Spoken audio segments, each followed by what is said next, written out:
Hello everyone. I want to talk about the new Texas Department of Motor Vehicles rules that are being proposed to take place on September 1st of 2023. So what they're doing, they want to change some of the established permanent place of business concerning requirements for anyone that holds a Texas dealer's license or anyone that's going to be applying for a Texas dealer's license. So these proposed amendments are necessary to prevent and deter fraud in the application process and to implement recently adopted fingerprint requirements, and they're also going to prevent consumer abuse. They're going to improve public safety and clarify existing dealer licensing requirements. So I want you to be aware, a few years ago, the Texas Department of Motor Vehicles streamlined and simplified the licensing application process for obtaining a dealer license in the state of Texas. However, to obtain a Texas GDN, that's your dealer's license, bad actors have recently provided false information such as fake identity documents, fictitious lease agreements, and actually they've submitted fake photographs of the business premises. So there's some bad actors here, and they are changing some rules, or they're proposing to change some rules, because these bad actors may operate virtually or out of an unrelated business such as a restaurant or gas station or even convenience stores that do not meet the statutory requirements of an established permanent place of business under state law. You know, even if a business location is properly established, these bad actors have frequently abandoned the licensed business location once the dealer license is obtained, or, they post a sign stating the business is open by appointment only to discourage customer visits and hinder Department of Motor Vehicle investigations. And they do also impede law enforcement activities. So there's been a lot of fraud in the dealer industry in the state of Texas here in the last couple of years, including a huge fraudulent activity involving temporary tag printing and things like that. So additionally, bad actors have even used hidden storage lots to facilitate criminal acts, and that's even made it more so difficult for the Department of Motor Vehicles to hold them accountable. So bad actors have used dealer licenses to facilitate a broad range of crimes, including fraud, theft, and money laundering as well.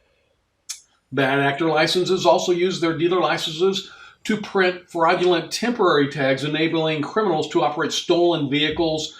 And they've even facilitated crimes such as human trafficking and drug trafficking. So there's been a lot of fraudulent use of dealer licenses in the state of Texas here in the last couple of years.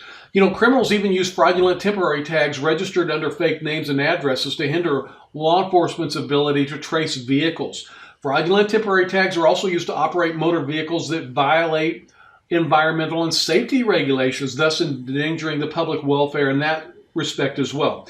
In addition, fraudulent temporary tags have been used to avoid paying registration fees, which fund the construction and maintenance of the state's highway system. So whenever you pay registration fees for a motor vehicle, it basically is building roads throughout the state of Texas. And that includes county road and bridge projects as well. So what I'm getting at here, to prevent and deter fraud in the Texas dealer license application process, I want you to be aware the Department of Motor Vehicles has adopted new rules requiring fingerprinting of all applicants for holders of Texas dealer's licenses, and that actually became effective on September 1st of 2022. But they're also proposing to amend several existing dealer GDN rules to reinstate certain licensing requirements that were eliminated or modified in 2012, and adding new provisions to further prevent and deter the act of fraudulent dealer license applications.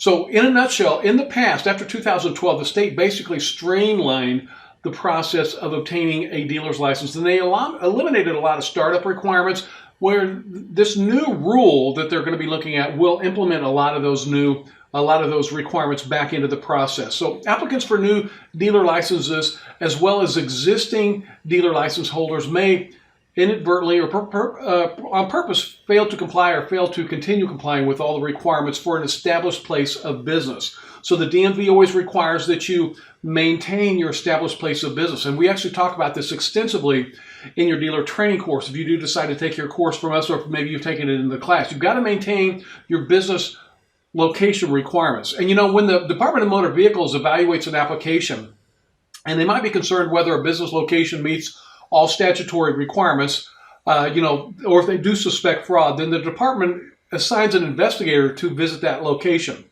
And based on the department's review of thousands of applications and the results of hundreds of these investigations, the Department of Public Safety has issued some warnings, and they're proposing to reinstate certain requirements that were eliminated in 2012 that directly affect public safety and welfare. So this is what I'm getting at here.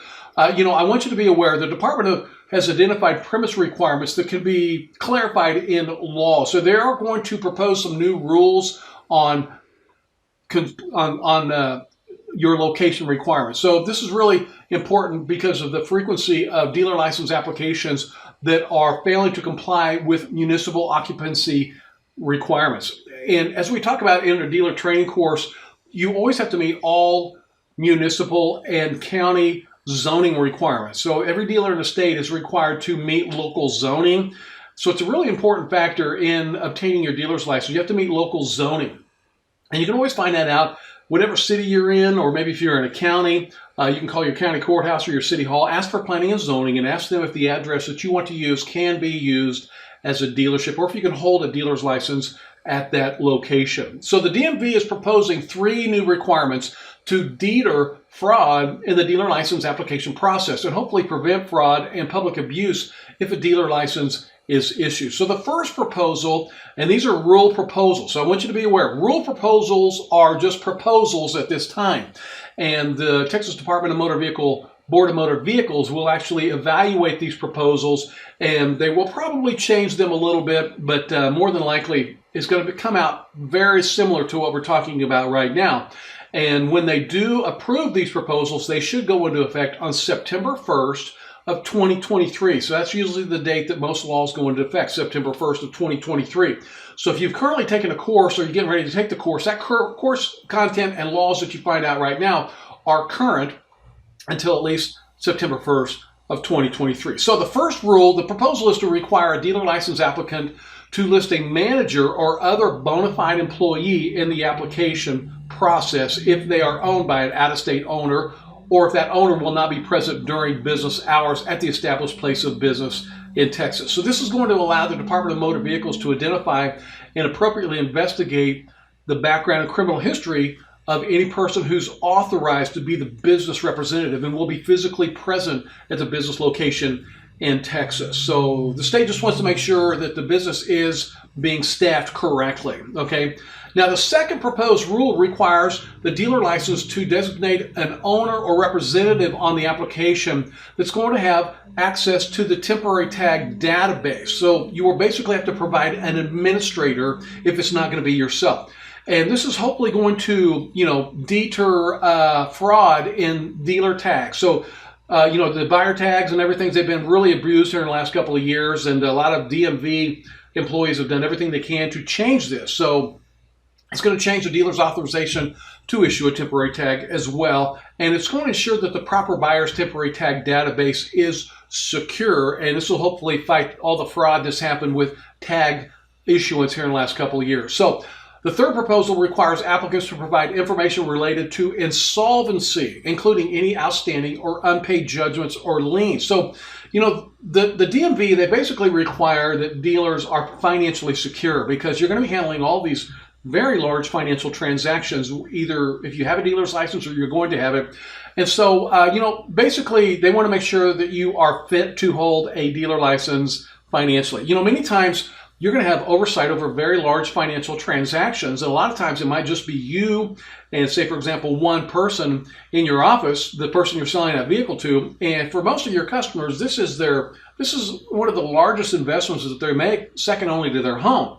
So most of the vehicles you sell are going to be worth several thousands of dollars. And for your customers, it is normally their largest investment. So before the state allows you to have oversight over these large investments, they basically want to make sure you're financially secure. The state doesn't want to give a dealer's license to somebody that's renting a, $100 a month apartment and has $300,000 in credit card debt and has had a couple of homes foreclosed and things like that. So, they may require that you submit information or other documents necessary to ensure that you do have financial stability. So do please keep that in mind. It also deletes a reference to concealed handgun licenses because there aren't really concealed handgun licenses in the state of Texas anymore. And one other thing I want you to be aware of, this new proposed rule will require retail or wholesale motor vehicles dealer's office cannot be opened by appointment only. You have a minimum staffing requirement that we cover in your dealer training course. If you've already taken the course, you're already aware of that. But dealers must be staffed, so you can't just post a sign that says open by appointment only. That is not going to be allowed under this new rule. Also, another amendment is going to allow a voicemail service as an acceptable way of answering the telephone. It clarifies that a caller must be able to speak to a natural person between the hours of 8 to 5. So basically, the old rule said that you had to have an answering machine. Well, they've changed that to voicemail because no one really has answering machines anymore. Everyone basically has voicemail. So these new amendments are necessary to deter and prevent consumer abuse. So you definitely want to make sure that you are complying with these, and we're going to stay on top of these. And if they do go into effect, if the board does vote these into a rule, because they're proposals right now, if they're voted into a rule, we will definitely post some new videos on the TexasDealers.com website to let you know about that. Okay, now, one thing about it, I do want you to be aware, another thing that we've had here are wholesale motor vehicle dealers that have been selling vehicles to persons that don't have a dealer's license. So with the wholesale license, you can only sell to a person that has a dealer's license. You can only sell to other licensed dealers. Well, the problem is people get their wholesale license and then they sell a vehicle to a customer off the street that doesn't have a dealer's license. Highly illegal. Wholesalers can only sell to other dealers. Retailers can sell wholesale to other dealers or to customers on the lot. So wholesalers under this new proposed rule are going to be required to have a statement that says purchasers must be licensed dealers in at least 3 inches high letters. So they're talking about a new sign posting, and this basically expands the law to ensure that your customers know that you have to be a retail dealer in order to sell vehicles retail on the lot. And it's going to make a couple of other requirements to make sure that the building is permanent, and also they want to make sure that your office has walls that go from the floor to the ceiling instead of just a countertop in the middle of a garage or something like that. So please keep that in mind. They're going to make sure that your office is not located in any type of restaurant, gas station, or convenience store unless the office has a separate entrance. Big problem they've had was folks working out of convenience stores and restaurants and didn't really have a dealership. So if you're going to operate in a building that has a convenience store, restaurant, or a gas station, you'll have to have a separate entrance that does not require the dealer to pass through another unrelated business. So that's something I want you to be aware of.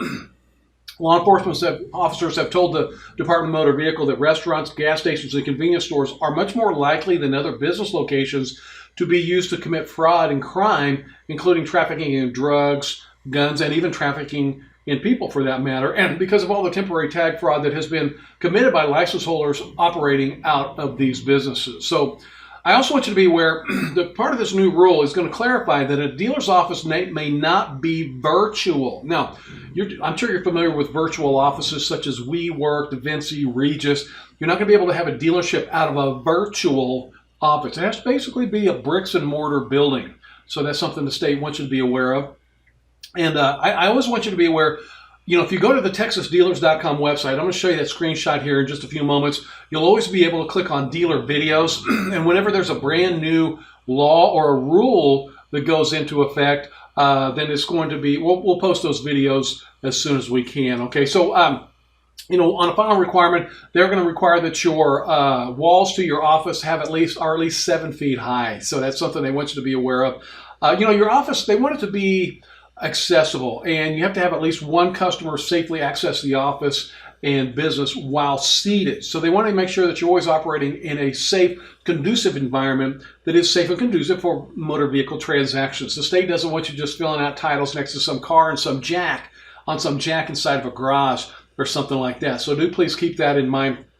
They've even had dealer applicants that have had offices like in a closet, so that's not going to be allowed. They want to basically make sure that there is an office and there's no space for a person that has to sit inside of a closet or something like that. So there's been a lot of violations of rules here in the last year, a lot of fraud involved in the dealer industry. So the DMV is tightening up the rules a little bit, and these are proposed rules. I want you to be aware of that. So if they do go into effect, then September 1st of 2023 is going to be the date that those actually go into effect. So I do certainly want you to be aware of that. And I always want you to be aware we are actually approved by the Texas Department of Motor Vehicles to provide your pre-licensed dealer training. So you are required to take a 6-hour dealer course in order to get your retail dealer's license.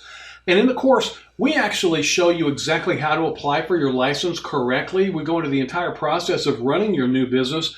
And after the course, you will not only be prepared to apply to the Texas Department of Motor Vehicles for your Texas dealer license correctly, but you'll know how to comply with all the regulations and the new rules as well. So I always want you to be aware of that. Our #1 job is to ensure that you are meeting compliance with your new business. There's a world of opportunity with you with this license, and you can't make the money if you ever get that license revoked, or if you get it suspended, or if you're paying fines, that takes money out of your profits. And I'm a strong believer that 100% compliance equals 100% profit. So on a final note, I want to reiterate that these are only rule proposals. They have not yet been approved by the Texas Department of Motor Vehicle Board. And usually when a set of rules are proposed, they are evaluated extensively, and extensive changes are usually made before they go into effect. And the final versions of these rules, as I said earlier, will go into effect on September 1st of 2023. So I will keep you up to date on that. And if you are ready to take that course, we do provide your mandated pre-licensed 6-hour training course. If you've never taken a dealer training course, it's just like watching a YouTube video. So once you pay your $149 tuition to take the pre-license course, then you're just going to create a username and password, and the videos will start pinging automatically. And then once you've watched all 6 hours, your certificate will just pop up automatically. Our state-of-the-art learning management system will track your progress. So if you want to watch an hour today, a couple hours next week, 3 hours next year, it will track your progress. And or if you want to watch all 6 hours of today, you can do that. So just go to the TexasDealers.com website, and you can just click on the Enroll Now button when you're ready to take your 6-hour course, so you can get a Texas dealer's license, and not only get into the Texas dealer auctions, you'll be able to get into every dealer auction in the United States. So thank you very much. I want to wish you the very best of luck with your new business.